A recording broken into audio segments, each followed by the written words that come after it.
It started as a quiet Saturday morning, the kind where the neighborhood usually slept in and the loudest sound was a lawn sprinkler, clicking back and forth. I had just parked my car near the curb, unloading a couple of boxes from the trunk, when I heard sharp footsteps behind me.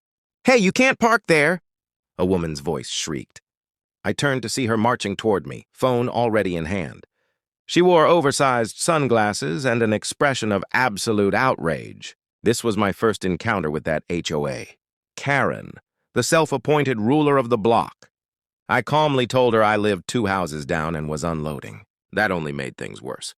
She started yelling about HOA rules, unauthorized vehicles, and calling the police right now.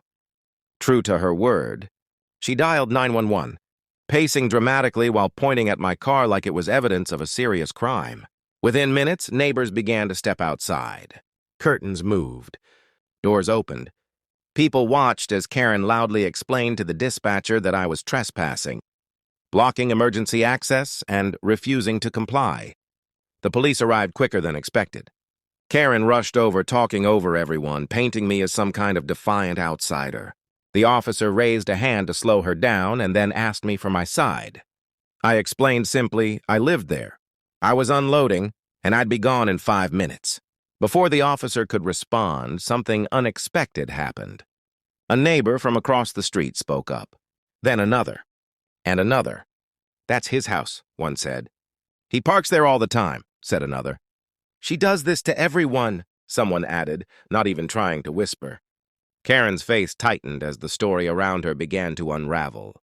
The officer turned back to her and asked if she was part of the HOA board. She proudly said yes. He then asked if the HOA rules overrode city parking laws. Silence. The officer explained, politely but firmly, that public street parking was legal, and misuse of emergency services could result in a fine. He thanked the neighbors for clarifying and told me I was free to go about my day. Karen stood frozen, phone dangling at her side, while the neighbors slowly drifted back to their homes, shaking their heads.